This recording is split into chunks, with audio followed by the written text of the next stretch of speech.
everybody. Hello, YouTube. I'm here with Chelsea Valentine. Chelsea is top 1% on OnlyFans. She's also a gamer. I immediately when a follower in comment told me about Chelsea and I looked up her profile. I'm like, she's a Sophitia main. I have to talk to this lady. So Chelsea, thank you for agreeing to talk to me.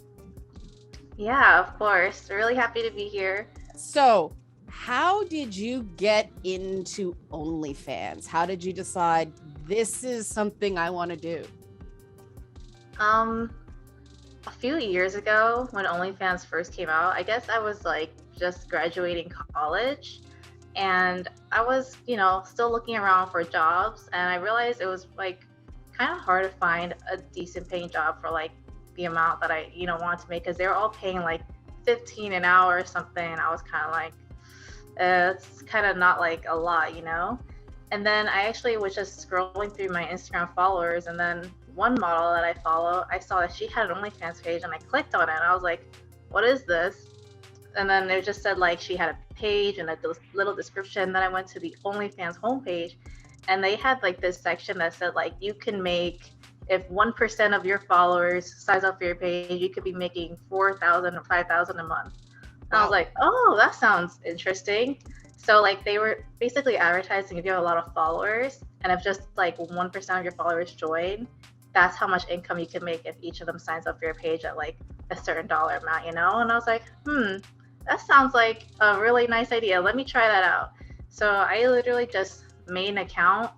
I kind of figured out how to use it. I just set like a certain price, and I just started advertising it, and then people were joining. So I was like, wow, this is really cool, because I could just post what I want to post on there, and then people will sign up and pay and want to see that content. Now, that's how I got into it. what kind of content? Like if you go to your Twitter account or social media, you do bikini modeling, you do some like cosplay. What do you do on your OnlyFans that's different from the free public content? Well, my OnlyFans, I have a lot more risque photos, a lot more sexy, a lot more revealing photos on there. And I also post a lot more video content on there that I don't post on my public pages. Now, there's a perception that OnlyFans is basically porn, and that's not been my experience with people I know who do OnlyFans. I would call it more cheesecake, right? It's more erotica to me than there's people who do, and that's totally fine. There's people who don't, but you said you almost had to delete a whole bunch of not safe for work content off of OnlyFans. Was that as a precaution because you weren't sure where the lines were in the whole kerfuffle? I deleted them because they sent out their acceptable terms of use policy, and it said anything that was like sexually related or like intercourse. Yeah. And even though I didn't have those on my feed, I still had like some nude pictures. And then I was thinking to myself, like, you know what, if OnlyFans isn't gonna allow the like XX rated stuff, like what's the point of having this more softer stuff, So I was like thinking, I'm just gonna make my OnlyFans page like completely PG, like strictly lingerie and bikini stuff, like nothing more. But then after they retracted that, I was like, wait, what? I just deleted like a bunch of content for no reason. So, because for me, I'm like kind of like an all or nothing thing, Like if OnlyFans doesn't allow that stuff, like who knows what else they're gonna say. So I was just playing it safe and just deleted a bunch of stuff. Yeah. And it turns out that they were like, oh, never mind. Yeah, that was my concern with the way they handled it, is the definitions of what wasn't allowed were so vague that it was, I'll know it when I see it, right? And as somebody who's run afoul of that myself, sometimes I was like, it just feels like every so often stuff that is primarily things where attractive women can make money through, using themselves as an artistic canvas, get targeted for this stuff in some sort of think of the children or, anti-trafficking excuse. Why do you think that is? Why do you think it's so easy to just suddenly out of nowhere try to take away your livelihood? I feel like maybe the excuse that they were using was like, oh, the banks don't like it, or we're trying to go more public. Like with the whole Tumblr thing, you saw what happened to them a couple years back, or they just eliminated all porn, all XX stuff, and then now the site's dead. So I feel like they just wanted to try to appeal to other like types of creators, but then that's kind of like they turned their back on everyone who built their platform. Right. I mean, So OnlyFans is associated with this sort of content. Well, yeah. what did they want? Jugglers? Who did they think they were going to ain't attract? no one paying $20 a month for that. They just go on YouTube for free. So right. I feel like they kind of used the bank reason or the credit card reason. That may have been true. I'm not exactly sure on the details. Some people say like that had nothing to do with it. Like everyone says different things. So, but I'm not really sure why. Like if I think about, I have no idea why they would do that. Yeah, it was. I just thought it was like the dumbest thing they could have done on their part. Now, what do you think the biggest misperception is about what you do through OnlyFans and you know your whole ecosystem of your brand and how you earn a living? I feel like, well, I'm grateful because a lot of like the people who sub to me and follow me, they do like see like, oh, this is a lot of work. This isn't easy to do. Not everyone can do it. Because I feel like I've seen some people who make comments saying like, oh, it takes like 2 seconds to take a picture like this. So I feel like one huge misconception is people don't realize the amount of work and effort and mental strain, it takes to do something like this. Yeah. That's like probably one of the biggest misconceptions. Yeah. How do you handle comments like that? Because I mean, I know from experience, it's like, first off, you're an idiot. Second of all, why do people just assume you wake up in the morning looking like this and it doesn't take work and it isn't right? Like, how do you handle that dismissal of not just the effort it takes, but the talent as well? Mm-hmm. It's mostly when I'm like scrolling through either Facebook or Twitter where there's like people commenting and like talking about this type of stuff on other people's posts, and like I really want to just go in there and just like rip them and just be like, you don't know anything. But then sometimes I'm just like either just ignore it, or I would make another post saying like, this is work, like this is actually hard work. And I feel like a lot of the times, luckily I don't have to, but then I feel like just not paying attention to it is like, I guess that's how I cope with it most of the time. Just scroll past, don't even respond. Yeah. I need to get because honestly, when I've noticed when I used to like try to argue with these people or try to like make them understand, it just keeps going. It keeps turning into like a bigger argument and it never goes anywhere. So I'm just like, you know what? They can stay in their little world and on the bottom, and then everyone else who does get it, like they get it, Mm-hmm. And I feel like the people who are positive, like just in life in general, they're in a much better place. And people who are just out here like saying things negative or like bashing someone else or what they do and they don't know anything about it, they're just like in a bad place. So yeah, it's better to just not deal with it. Yeah. Now, how do you decide what kind of pictures you're going to take, what kind of videos you're going to do? I mean, I know when I was modeling fairly regularly, certain things just worked for me and other things just didn't feel good at all. Like I could do a sword and sorcery chainmail bikini shoot and it would turn out great. I tried to do a regular bikini shoot on the beach and it just never worked. Where do you find your specialty is? What kind of stuff do you find works best for you? Well, I used to do import modeling before I did OnlyFans. So this was like 2014 to 2017. So I was always wearing like the simple bikini stuff, like very like kind of like simplistic outfits and just like that. I don't know if you know the term ABG, like Asian baby girl, like that type of makeup look. Right.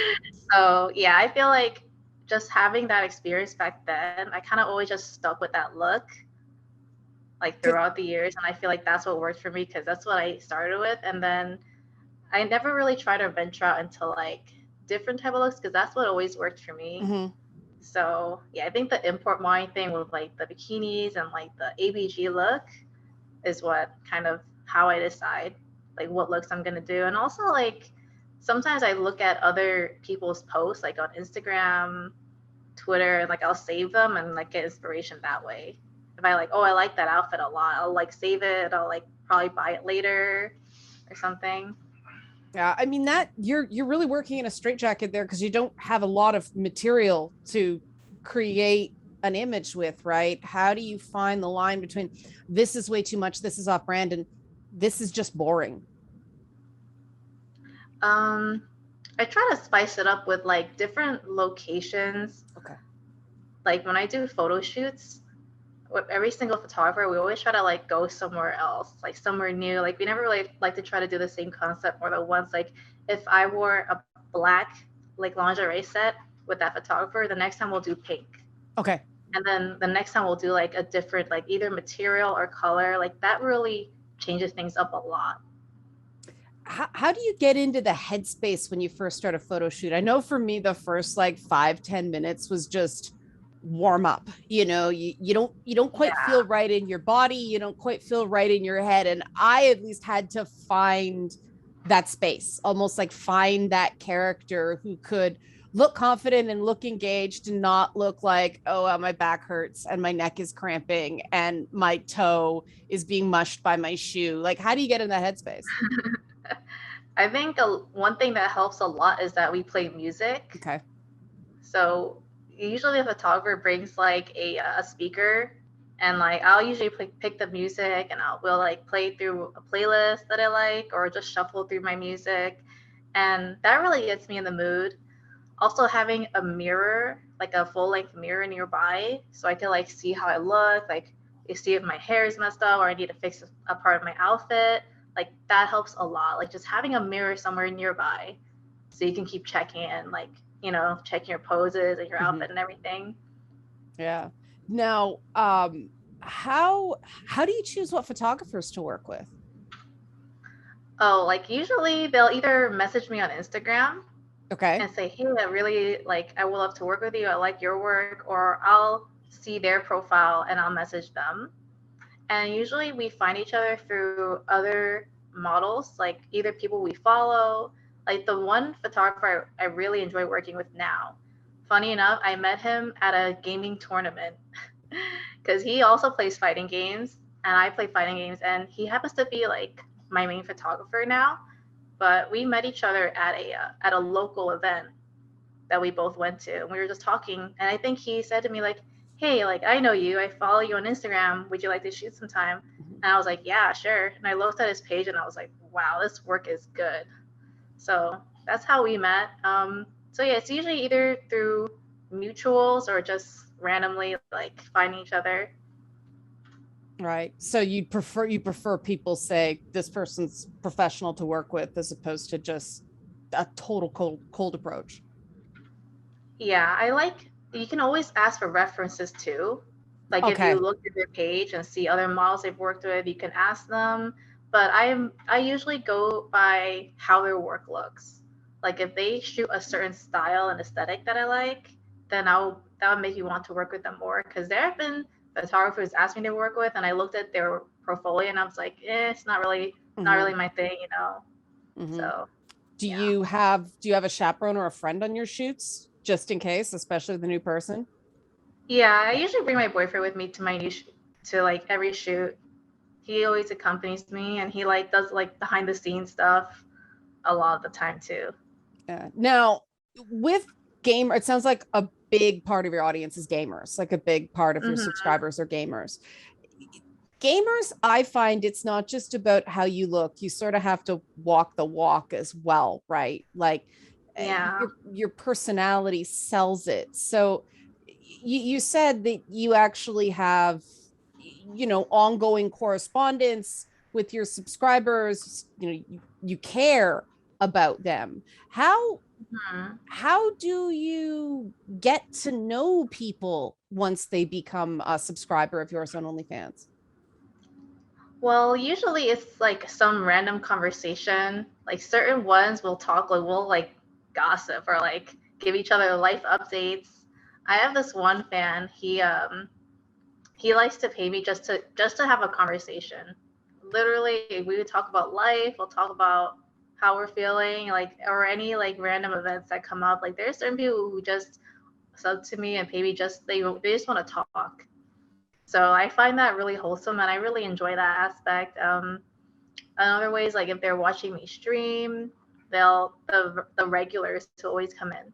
You know, the people who are always there, like they talk a lot. And so since they're always joining, like we just naturally talk more. So that's like another thing. That's how I get to know them. Sometimes they send me pictures of themselves or like tell me what they're doing. So it's like it becomes like a friendship almost, you know? Yeah, that sounds very time consuming. If you're giving one-on-one Yeah. attention to people like that must take up a lot of your time. No, yeah, definitely. And I have to like schedule it out too. Like if I'm giving each person like 1 hour, we have to like fit it into my schedule or something. So that becomes like sometimes I'm tired and I'm like, oh, next time, you know, because like I was just done talking to this person, I'm like, or I'm tired, you know. So yeah, it's definitely get time consuming and tiring. Yeah, because I guess if you're off your game, that could lose you a subscriber if you like say something wrong or you're not attentive enough or you seem checked out. Yeah. I That's like try my best to not that I try my best to not I'm very careful about that stuff because I don't want to say anything to offend them. Yeah, how do you find the line between being authentic and knowing that, like, let's face it, people asking for this sort of thing or, looking for that ego boost, they're looking to feel good. How do you manage to be honest and yet it's a very particular kind of honesty, if that makes sense. Yeah.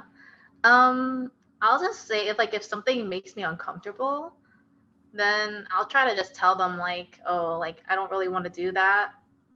And I have lost some subscribers because people would actually ask to like meet up or something.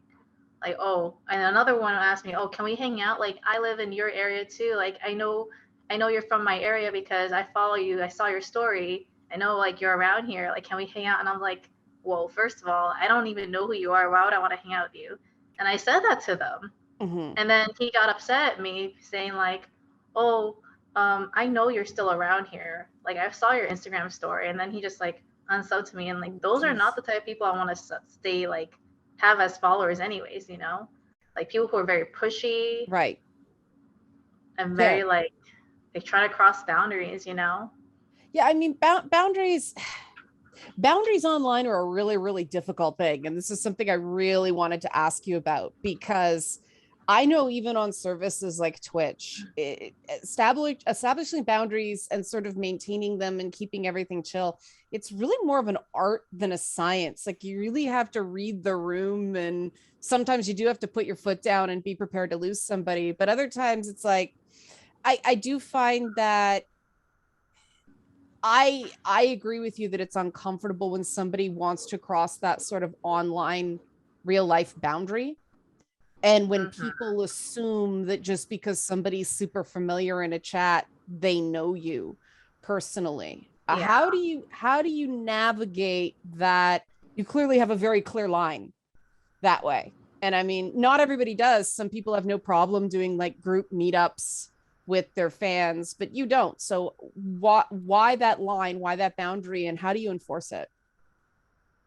Um, well, it depends. Like if I were to do like a meet and greet, Mm-hmm. I would like to do it in like a public event or like if there's already an event with a lot of people, that's fine. I haven't done one of those yet.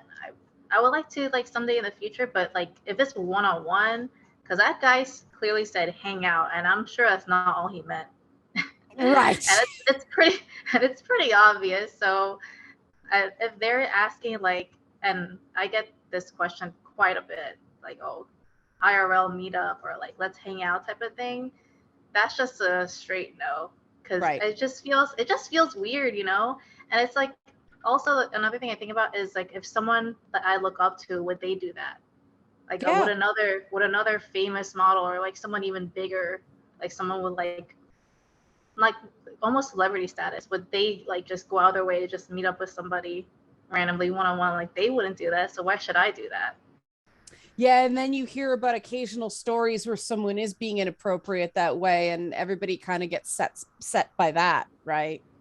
I Mm-hmm. mean, back in the day, I got these really weird offers. You know, you'd be somewhere and they'd say, "Hey, there's a party in Vegas. You can make $50,000 in a weekend." And then they'd look at my husband and say, "You can't come." And it's like it was pretty clear what that was about, right? Yeah. And those are I mean, for me, it was really uncomfortable.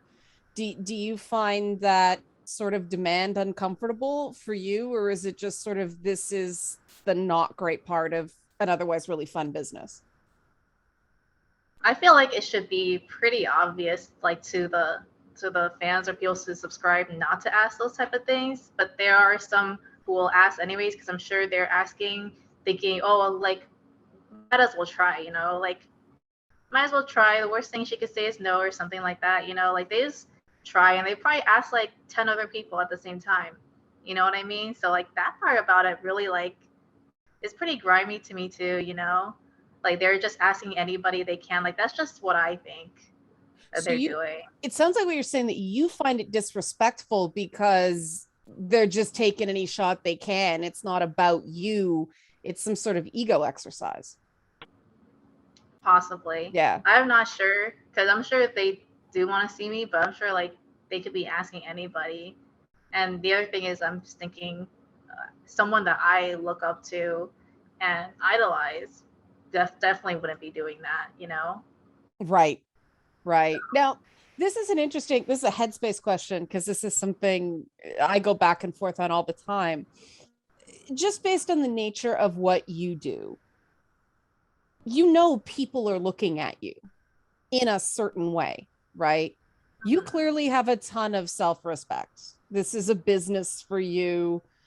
You clearly have very strong boundaries and you know what's what do you say to people who bring up the objectification argument that there's no way to do this in a healthy way, that they don't understand why someone, you obviously had options, you talked about the fact that there were other jobs open to you, you chose this one. What do you say to people who make that argument that there's just something not okay about this? I try to, well, one thing I say is that even those people who are saying like, oh, this is not healthy, this is bad, we know that they're looking at that type of content too. Like, don't pretend you're all holy or you're like a saint or something, because we all know behind closed doors, like pretty much like 99% of people, they consume that content because it's in our human nature, you know? I feel like it's just natural for people to want to see, and there's nothing wrong with that. Like I guess like sex sells Right. is one thing, and another thing, it's natural. It's like that's how people reproduce. It's how life keeps going. Like without that, if people never did any of that stuff or never looked at it, then you know what I mean? I just feel Mhm. like it's a part of life. So why should something that's natural and something that should be seen as art or a part of life, why should anyone shame on that, you know? Now it sounds like It's you something we get all do. right. It sounds like you get more crap from guys based on what you said. Have you had any like bad experiences with other women who are just like super close-minded?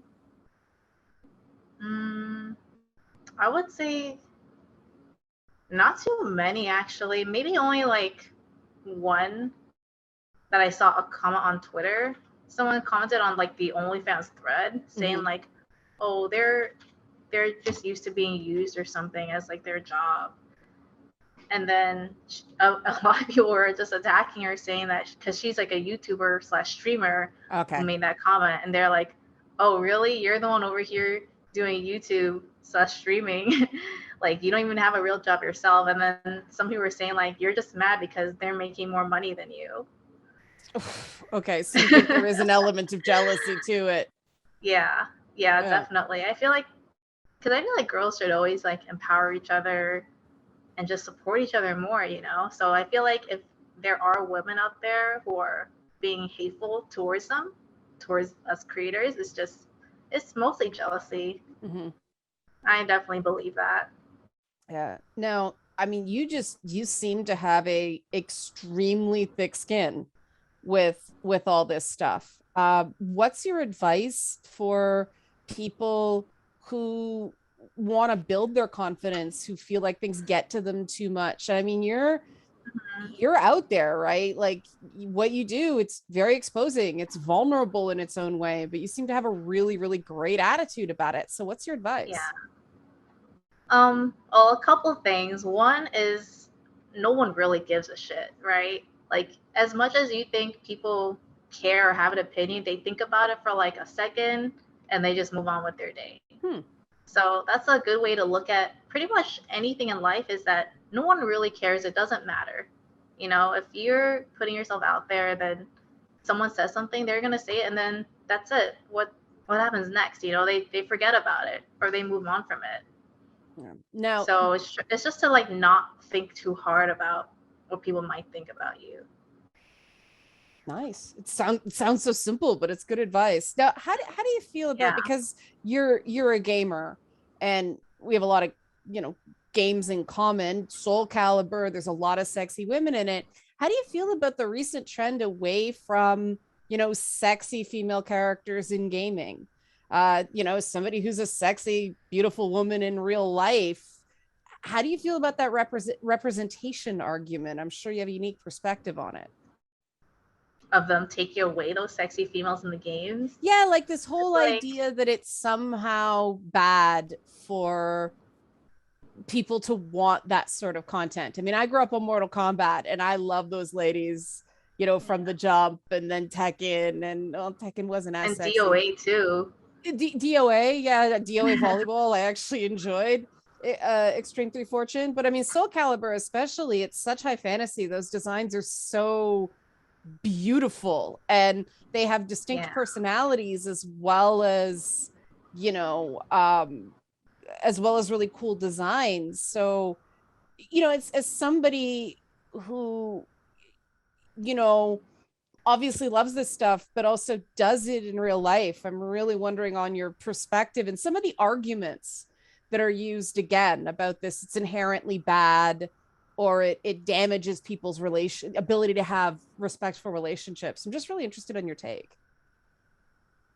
Well, I think I don't see anything wrong with like those character images, because like I said before, those people who have something against it, they want to see it too. So I don't I don't see the problem, because it looks nice. Like we all love it. Like the Victoria's Secret runway show. Like I feel like that's even something that is kind of not being promoted or done as much anymore. And to me, I don't understand it, because I'm just like, why? Like it looks great, you know? That's So a I don't know why they're straying away from that. I feel like if they just balance it, like add like keep those characters in, but also add like some more conservative looking Mhm. ones, like that's fine, because I feel like there should be a space for everybody. I totally agree. It's a good point about the Victoria's Secret fashion show, because let's face it, the primary consumer they're aiming for is women, right? Hmm. Like I noticed you got Victoria's Secret stuff on some of your photo shoots. I was envious Yeah. because that set, I love that set. It doesn't come in my size, so I saw this like, I know that set. I love that set. Um, Oh, but thanks. yeah, I mean, we buy this stuff for ourselves, right? And Yeah. yeah, Victoria's Secrets is marketing to women. And why do you think it caught on that we're women are afraid of other attractive women, or that we don't want to be seen? I admit I don't understand it. So what's your take on it? Where do you think this trend came from? Of like desexualizing or like making Yeah, things yeah, less like sexy. it's a male dominated industry. It's a male dominated consumer base, and yet they think to tell us what's on our minds as women, right? Yeah, that's a good question. Maybe some women felt too intimidated and be like, oh, this is unrealistic, Right. like, oh, this is unrealistic for all us women to like look like that or like look like these girls in the video games or like these the models, like even OnlyFans models because they all look good too. So maybe a lot of women probably said this is unrealistic. Like, don't promote this anymore. Yeah, the unrealistic thing hits me hard, I admit, because I'm a natural 32 double F bra. So I mean that one nails me because like I didn't ask, they grew this way, right? And I mean you Mhm. live in your body, it's your body. Obviously, that's your reality. How, how do you respond to this it's unrealistic argument? Because like you're a real person. Yeah. I just feel like you can achieve anything as long as you try. Like someone who's unfit and like conventionally maybe on a try, all they have to do is work out, like eat better, maybe take care of themselves better, and then you can significantly improve. Like I feel like it shouldn't be something that's like envied or unrealistic. It should be something that's like a role model, something that people can look up to.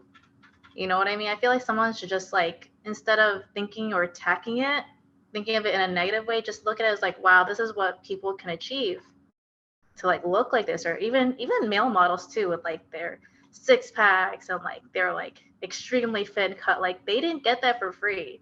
Yeah. They worked for that.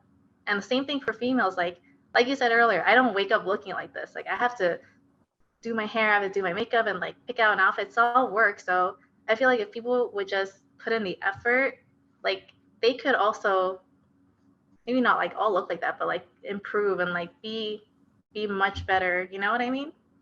It's Yeah. like even like those glow up pictures, like you see like the before and afters, like a few who have their glow ups from high school, they looked a certain way and then they grew older and then they look like so much better. Yeah. Now that begs a question that actually just came into my mind. You've got a photo shoot. I know this has happened to me. You wake up that morning, you feel awful, you look awful. Like you think it's awful for you. Obviously, you never look awful, Mhm. but you're bloated or something's not working. What do you do? If I wasn't feeling it, Yeah, if you just wake up feeling like I feel shitty, I don't feel sexy today, I'm not into it. I would honestly reschedule.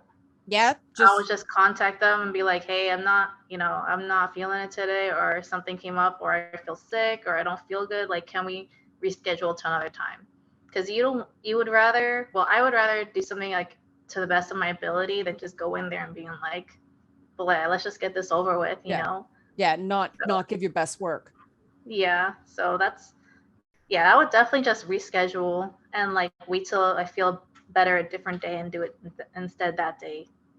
How do you stay in shape for the particular physical demands of modeling? I don't think people recognize how Yeah. hard modeling is on the body. How do you protect your back for one? How do you overall stay in shape in terms of energy levels? And then how do you take care of your feet? I know that sounds kind of fetishy, but for me, my feet were the thing that got trashed. Oh, wow. Yeah, well, the first thing I do is make sure I get a lot of sleep. Mm-hmm. Like, definitely get your full 8 to 9 hours of sleep. And I think the other biggest thing is like a good diet. I still like eat what I want, but I have like a portion control and also drinking lots of water, just typical things, and just not overeating is a big thing. And my feet, I would say I have really nice feet. I like my feet a lot. That's awesome.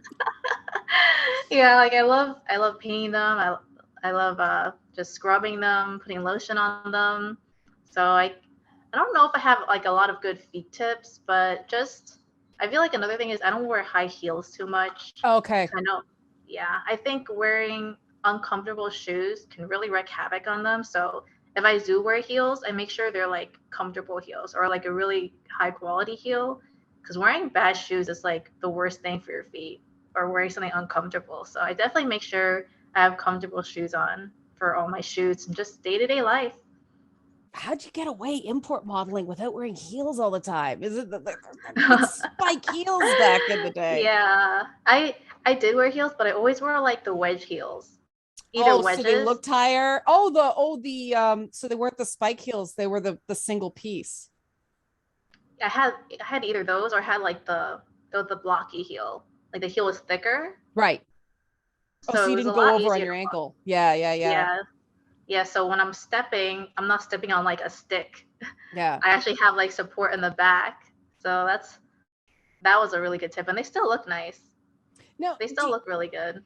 do you think starting with import modeling as opposed to, because import modeling was how do I put it? It was a niche for a really long time. It's like Mhm. super crazy popular now, but that's a fairly recent thing.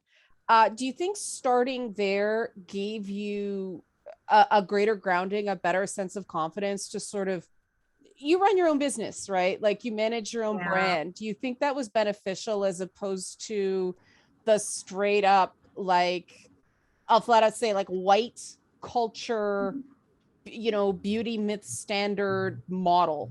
Do you think that's an asset where you came from?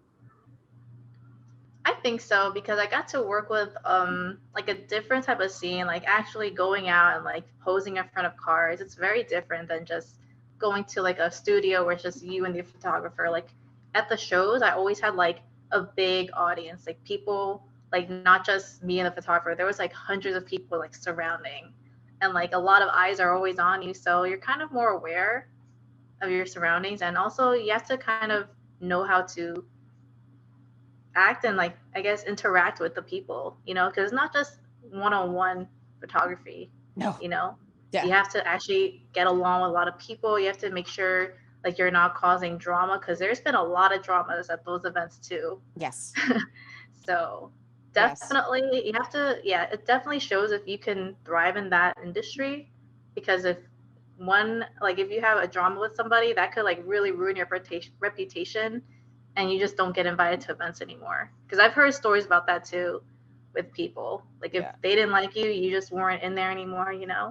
So I feel like you have to like prove yourself. How do you handle that when somebody's just really being difficult, but you can't be too aggressive in response because it is a job and there's just some not fun parts of it?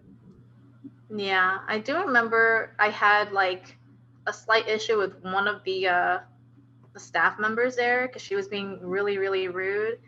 What I did was I kind of just distanced myself. Like when we were at the same event, and like I kind of knew like we didn't like each other very much. I would just avoid her. She would avoid me. I don't know if she would avoid me, but I would just try to distance myself as much as possible. And Yeah. also, I had other car events I was going to, so she wasn't all of them. I Okay. feel like that's a big thing, like not just putting all your eggs in one basket. Like with the OnlyFans thing, because I feel like a lot of those models, they also didn't have other sites they were using, so they were freaking out. And now after that OnlyFans thing, a lot of models started like going to other pages also as a Yeah. backup. How do you manage that many pages? Like I went to your link tree and there's like 7 of them. I'm like, Yeah. I couldn't do this. Like just the time. Do you have a schedule? Do you, like, every day you do a different service? How does that work? I suck at keeping schedule. Okay. I am not a schedule person at all. Literally, I try my best to just do it as I remember. And I Okay. have a whiteboard in my room where I have like a list of tasks to do. And Okay. once I'm done, I cross it out. And then I have like my dailies, which is post to Instagram, post to Twitter, post to TikTok, which I'm doing a lot more. I try to post to every single one every day. So if I just do it every day, it's kind of like I don't have to have a schedule if I'm just doing it already, if that makes sense. Yeah. Now, with the social media, it's really hard to get traction on social media. And yet, I get with what you do, you have to be so careful about weighing into things that are too political. So, how do you Oh, thread the needle of like using the hashtags so that new people discover you, but not ending up in one of the, nerd fights that I seem to seek me out like a moth to a flame. I cannot avoid those to save my life. Like how do you find that balance? That's funny because one person actually tweeted about me saying, I have the utmost respect for Chelsea Valentine. She posts neutral. Mm-hmm. You know what I mean? So they were saying how they said some other things, but one thing that stuck out to me was that they said I post neutral. So it means I avoid controversial topics, like things that people argue about, like politics, like you mentioned, or anything else. Like we both know what those topics are that everyone will just start arguing about. I avoid them. Like I do have my opinions on them, Mm-hmm. but I don't verbalize them. I don't say them out in public because I know if I do, I'll have a certain amount of people on my side, and then a lot of people will be like just angry and be like, "Oh, I can't believe she said that. I can't believe she's on this side of this politic, or like this issue. She's on that side." Like I don't verbalize it. If I want to talk about those issues, I'll talk about it with like close friends, right? Like privately, but I'll never like publicize like my opinion or like controversial topics because I just know it's not a good idea. Yeah, I mean, sometimes you can't avoid it though. Like with the OnlyFans thing, some people considered that controversial topic, but you couldn't avoid that one. I really respected the way you said your piece, and you didn't seem like over the top angry. It didn't seem performative. You just seemed legitimately like, this is a really bad idea. They are ruining their business. I don't agree with it. And then it was like a few days, and then you were back to doing what you do. Yeah. That how do you stave off the frustration that just comes with being so public? Like we all have days where it's like, I just wish people would not make that comment, right? Yeah, how do you just diffuse the frustration?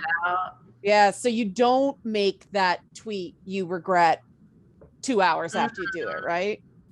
Right, yeah. And I've definitely, I've definitely had those tweets that I want to put out, and I'm just like, do I want to really post this? And I'll like delete it or like just not post it or have it in my drafts, and then so you write it, you just don't send it. Yeah. Oh, that's it. Because I mean, now like major actors, major directors are like warring with people on Twitter. It seems to be a marketing technique now. So like, and I'm like, hold on. To me, anything sort of adult, anything pretty girlish with technology, you guys are on it before anybody else. I mean, adult was Blu-ray first. It was, VHS and all that stuff. And, anything where it's, young men and older men, but with disposable income. So the early adopters tend to have, pretty girls wearing very little as early adopter things. And like you said, then once something makes their bones about it, they're like, oh, we don't need you anymore. Why don't you think that because of this trend, people don't listen to people like you who do this for a living and build a business and, make a good living doing this? You clearly understand these social media and the technology and the business models and all this stuff. What do you think it's going to take to get you guys seen as trendsetters and people to listen to regarding online image, online businesses, all that stuff? Oof, that's hard. I feel like it's such a struggle for people to see this as a normal thing, even though this type of work has been around forever. Yeah, they call prostitution the world's oldest profession, and I don't want to say that's what you do because it's not, right? But yeah, like pinup modeling, and go back to Greek urns. There's like images of human bodies on them. It's just so strange to me that people like you are such a wealth of knowledge of how to navigate online spaces and give people positive experiences and make money doing it. You guys just seem like a resource we should be tapping in to this sort of thing. And Definitely. yeah, like people who, have massive PR teams and they throw a lot of money at the wall. And, meanwhile, you guys are doing great. And you're not giving an agent 15% and a publicist, $3,000 a month minimum, so on and so forth. Um, yeah. What do you think it's going to take to stop this stigma and have people in this line of work treated like legitimate business people? I wish that was a thing. Yeah. And I feel like it will probably take a really long time, if ever. Probably because anything like, I feel like almost anything entertainment related, people are gonna like just poke at it because it's not like a conventional thing such as like accounting or doctors or like healthcare or like engineering, because those things are just like cutthroat. Like, Mhm. there's no fun involved. And Mhm. I feel like when you're even like entertainment business, like if you're a singer or actress, even they get like bashed on social media, or they're like they get pretty victimized too, or like a lot of negative things said about them, even if they didn't do anything wrong. So I feel like anything entertainment related is always going to have like this type of negativity related to it. Like even like rappers, you've seen some rappers who are successful and they get tons of hate. So I feel like it's going to be really hard. And it's like kind of a balance too, because when you're doing something more conventional, you don't get that type of negativity, but you're also not doing something that's like fun. You Right. know what I'm saying? Right. So I feel like it's kind of balanced, but it really sucks, and I hope that one day it could be seen as something like more conventional or normal. Now, So if you weren't doing the OnlyFans and similar services, what would you do? Like when you go to that second phase of your professional life, because we all do it eventually, right? What do you want to get into? What other things do you want to do? Like what are your aspirations? well, I have a minor in psychology, Well, and that's I'm not a really into surprise. Okay. Oh, really? Oh, thank I mean, you're you. super smart about this stuff. So, okay. Yeah, I would love to be a therapist or a counselor or a psychologist and just talk to people and have them tell me what's wrong or what they're thinking about, and like just me give them advice about it. And that's something I looked into like before I graduated, but then I saw how many years it would take to like more schooling and more licensing to get there. And I was like, okay, not right now, not in my 20s when I'm young and I want to like do a lot more. I want to travel, explore, and like do things I want to do. So like I'm gonna do this now, and then later when I'm older, I'll probably get back into this and like maybe get licensed and actually have like my own practice. So I would love to do something in psychology and therapy. I think you already are. Like it sounds like that's a big part of your job to begin with. Yeah. Oh, thank you so much. I appreciate that. And my a close friend of mine who's actually a licensed therapist in New York City, she actually just had some of her clients like come to me and just talk to me, and they paid me, and that was like a really cool experience because I got like a little feel of what that was like, and it's Mhm. just comes natural. I feel like it's a natural thing that I do. Do you think that So prepared you to sort of be, intensely interested in somebody for the sake of what you do, and then just okay, next, like put it in a box, move on to the next thing. You don't, if somebody tells you something super personal and kind of sad, you don't carry it around with you. not really, Yeah. no, Do because you I feel think like the education, your educational background helped you with that, or you just naturally a person who's just a really good listener and things don't get to you? yeah, probably just that's just who I am. Like I don't, because the thing is, if I used to let something negative like just harp on my mind, like if I had a negative thought, it would just take over my whole day. Hmm. And then one day I was like, I don't want to be like this anymore. Like if there's a negative thought, I'll just observe it. It is what it is, and just move on from it. Oh, Because I so feel like, yeah, it's just a little consciousness moment and you move on. yeah, it's something that again it takes lots of practice, Yes, but it does. Yeah. yeah, Well, but that's it's really necessary cool. if you want to keep moving forward. Yeah. Yeah.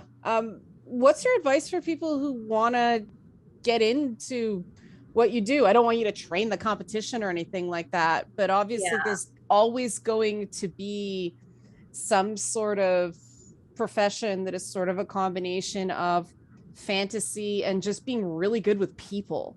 So what's your recommendation for people looking at this and considering giving it a try? A couple things. I think just be prepared for hate because it's gonna come no matter what when you're putting yourself out there online. Like I said, with entertainment, like even those people who are not doing this, they get hate too. So it's just a natural part of like it's part of the job, which sucks, but it's like just be prepared for it and don't use it as like something negative. Use it as more like reinforcement or like motivation, I should say. Like if someone's hating on you, that means you're doing something right, pretty much. And another thing is not to care too much about what people think. It's just not caring because like I said earlier, people don't really care that much. You know, they might say something, they might think about it, and then everyone just moves on with their day. Do you think that's a skill that can be learned? I mean, I've never been terribly concerned, like innately, about what people think about me to the point that it actually became a problem. Like I actually had to learn to care a bit more because I was getting myself into trouble. Do you think that not really caring is something that can be learned, or is that something that you either have or you don't? It's definitely something. I don't know if everyone can learn it because I know there's some Okay. people who are probably in like their 40s Yeah. who still like think of like oh my god, like I can't believe they said this or did this to me, you know. So I feel like it's something people can learn if you're willing to. If you actually like want to make the changes, you know what I mean? You got to put Because in the thinking, work.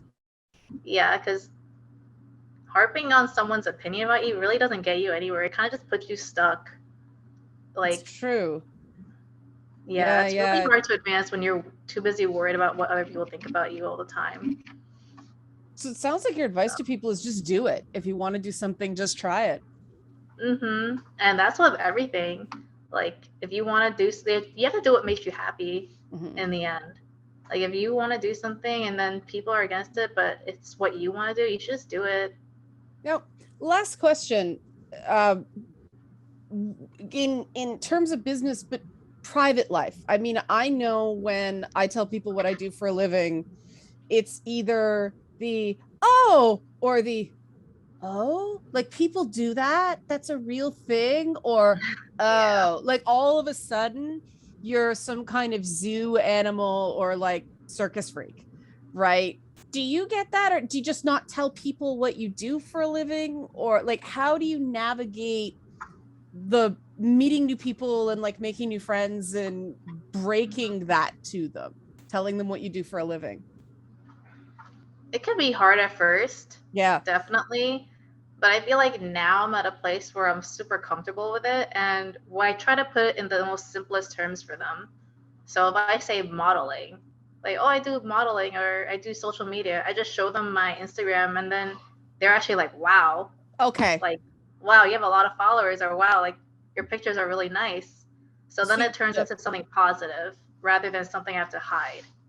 that's a good point. Maybe that's the problem. When I say, I work in video games, that's complicated.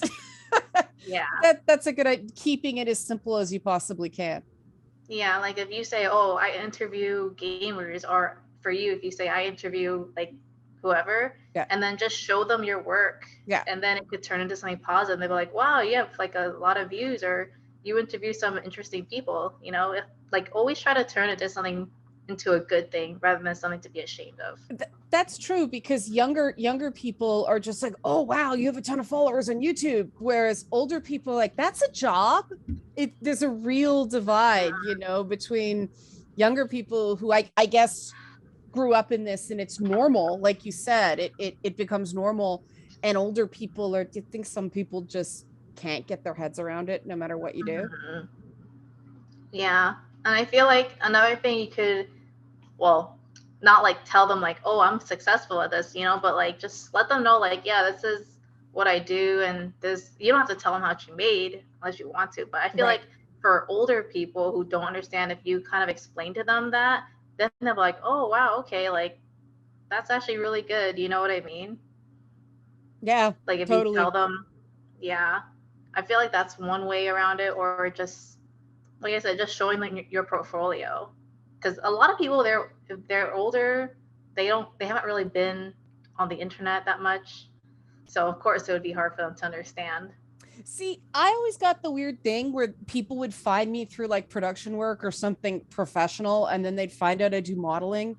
And it's like, why would you do this? And it's like, why wouldn't I do this? It's like I had the Yeah. opportunity, I had the ability. Why? My attitude is, why doesn't everyone do this? Right? Like, if you've got the goods, if you've got the ability, you only live once, like you said, you're only in your 20s once. Why not? Like, Mhm. why the world is just so weird in that way, isn't it, that people like you and me go, why not do this, and other people are like, why would anyone? It's like a completely different pair of glasses on the world. I mean, with a background in psychology, what's your observations on that seemingly like insurmountable dichotomy of opinion?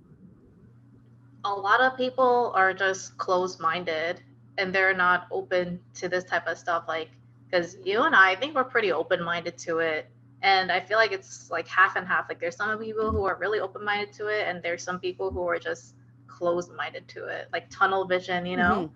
So it's there, but you have to just let them be, because they're never really gonna see it the way someone like me and you would see it, you know? So that's kind of like the other thing I said before, is like just to ignore those people. You don't want to argue with them, Yeah. because they're just, yeah, they're not going to see it that way. Like, they have a completely different opinion on it, and most likely they're not going to change it. All right. I think that's a good place to wrap. Chelsea Valentine. Chelsea, you have been great. I hope people have Thank seen you. how smart and driven and positive Chelsea is. And that's like the whole point of this series, is to Yeah. show the brains and the passions behind the super pretty faces. So is there anything we didn't touch on? Anything you want to say that I didn't touch on? You've got the last word. You have the floor, and tell people how they find your stuff, how they get in touch with you, how they sign up. Yeah, I think life should always be fun and enjoyable, and you just have to do what makes you happy in the end. That's the message I try to give everybody. And if you like ever join my Discord or anyone watching, you'll see that I'm always posting like inspirational stuff, like do what makes you happy and just be accepting. I don't like negativity. I don't like drama. I just want everyone to like put out positivity. So, and also be true to yourself. That's like my message. That's the thing that I promote a lot on my work. So thank you guys so much, and thank you for having this interview with me. So You the can find all my socials on let's see, Instagram slash Chell.Valentine, because I'll, Chelsea Valentine was taken. I'll put it in the description box. It's Yeah. just Chell Valentine across Hmm. everything, Twitter, Instagram, the whole Yeah, thing. pretty much. I can like just give you my link tree also, so they Yeah. can just see like, the link tree, and everything's just there, really simple. Yeah, But yeah, your just be true to yourself. your link tree is very impressive. It's like Yggdrasil of link tree. It's connecting all 9 realms. There's so many links. I'm like, what? Yeah. So Chelsea, thank you so much. This was a real, thank real you. pleasure. Yeah, same here. Thanks so much.